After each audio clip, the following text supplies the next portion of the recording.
سحری کا جو لفظ ہے یہ سحور سحر سے نکلا ہے، اور سحر کا مطلب ہوتا ہے کہ صبح کے ٹائم کوئی کھانا کھایا جائے۔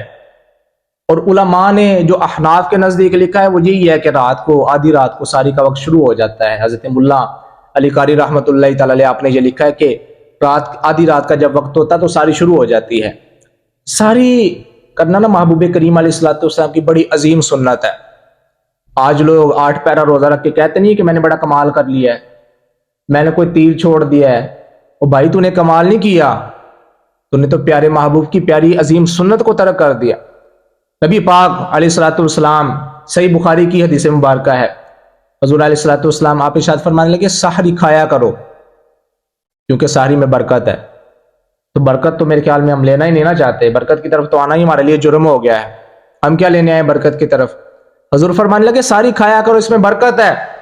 اور صحیح مسلم کی حدیث مبارکہ، نبی پاک علیہ الصلوۃ والسلام آپ نے ارشاد فرمایا ہمارے اور اہل کتاب جو یہودی ہیں، ہمارے اور یہودیوں کے درمیان فرق یہی ہے کہ وہ سحری کے بغیر روزہ رکھتے تھے اور اللہ تعالیٰ نے مسلمانوں کو سحری عطا فرما رکھی ہے۔ ہمارے درمیان یہی فرق ہے کہ وہ بغیر سحری کے روزہ رکھتے ہیں اور ہم سحری کے ساتھ روزہ رکھتے ہیں۔ سحری نبی پاک علیہ الصلوۃ والسلام آپ کی عظیم سنت۔ اور حضرت انس بن مالک رضی اللہ تعالیٰ عنہ آپ فرماتے ہیں محبوب کریم علیہ الصلوۃ والسلام جب آپ کا روزہ رکھنے کا دل ہوتا تو حضور فرماتے ہیں انس میں نے روزہ رکھنا ہے، تو حضرت انس فرماتے ہیں میں کھجور اور پانی آپ کی بارگاہ میں پیش کرتا تو محبوب کھجور کے ساتھ روزہ رکھتے۔ اور نبی پاک علیہ الصلوۃ والسلام آپ نے ارشاد فرمایا باقاعدہ، فرمایا نعم سحور المؤمن التمر، حضور نے فرمایا مومن کی سب سے بہترین ساری کھجور ہے، سب سے بہترین۔ آج تو طرح طرح کی ڈشیں نہیں پکتی ہمارے گھروں میں، سحری کے لیے اہتمام ہوتے ہیں، بڑی مزے مزے کی سحریاں پکائی جاتی ہیں، لیکن ہم وہ کھجور بھول جاتے ہیں کہ جو پیارے محبوب نے استعمال فرمائی تھی، وہ جو حضور نے سارا کچھ استعمال فرمایا تھا ہم وہ بھول چکے ہیں۔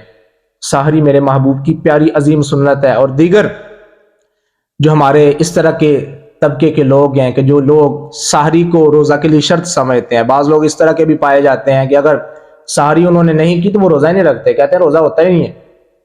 حالانکہ سحری روزے کے لیے شرط نہیں ہے، سحری تو اس لیے ہے کہ چلو روزہ کے سامنے پہلے کھانا کھا لیں گے تو آپ کا دن تھوڑا سا آسانی کے ساتھ گزر جائے گا، یہ اللہ تعالیٰ کی نعمت ہے۔ اور یہ شروع تب ہوئی کہ ایک صحابی حضرت سیدنا سرما بن قیس رضی اللہ تعالیٰ عنہ، آپ بڑے محنتی شخص تھے، بڑا کام کاج کیا کرتے تھے، اپنی فصلوں کے اندر جا کے روزی کو تلاش کیا کرتے تھے۔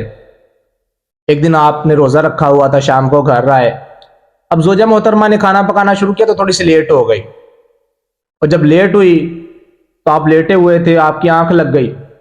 اور شروع اسلام کے اندر یہ حکم تھا کہ آپ جب ایک مرتبہ سو گئے رات کو تو اس کے بعد آپ کھانا نہیں کھا سکتے، کچھ پانی نہیں پی سکتے، بغیر پھر سحری کے روزہ رکھنا پڑے گا۔ اس وقت سحری الاؤ نہیں تھی۔ حضرت سرما بن قیس جب صبح اٹھے تو زوجہ محترمہ نے کھانا پیش کیا تو آپ نے کھانے کو منہ بھی نہیں لگایا۔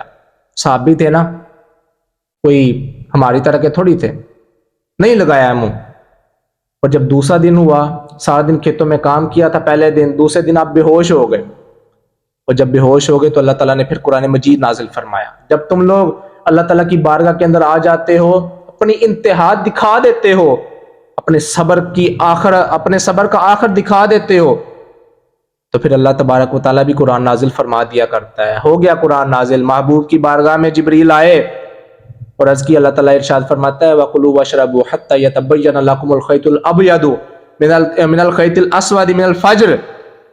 یا رسول اللہ پاک ارشاد فرماتا ہے کہ اپنے جو غلام ہیں ان کو فرما دیں کہ وہ رات کو کھایا پیا کریں، وہ صبح فجر تک کھایا پیا کریں، جب تک فجر کا وقت داخل نہیں ہوتا وہ کھا پی لیا کریں۔ ہم نے آپ کی پیاری امت کو پیاری سحری عطا فرما دی۔ یہ محبوب کریم علیہ الصلوۃ والسلام آپ کو اللہ تبارک و تعالیٰ نے ان نعمتوں سے نوازا، اور ان کے صدقے ہمیں بھی نعمتوں سے نوازا۔ تو آج کل ہوتے نہیں اذان کے ٹائم بھی لوگ کھا رہے ہوتے ہیں، یاد رکھیں جب اذان شروع ہو جائے تو پھر سحری نہیں کھانی چاہیے۔ جو لوگ اذان کے وقت سحری کرتے ہیں تو ان کا روزہ شروع ہی نہیں ہوتا، ٹوٹنا تو بعد کی بات ہے، ٹوٹے گا تو تب جب انہوں نے روزہ رکھا ہوگا۔ اور جو اذان کے ٹائم بھی کھانا کھا رہا ہوتا تو گویا اس نے روزہ رکھا ہی نہیں، کیونکہ روزہ بند کرنے کا ٹائم تو نکل چکا، تو روزہ بند کرے گا تو روزہ ٹوٹے گا نا، اس نے رکھا ہی نہیں ہے، روزہ کیسے ٹوٹ جانا ہے؟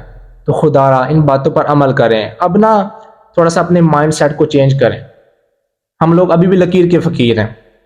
ہم لوگ ابھی بھی جو ہے نا وہ مرغوں کی اذانوں پر ہی کام چلانے والے لوگ ہیں.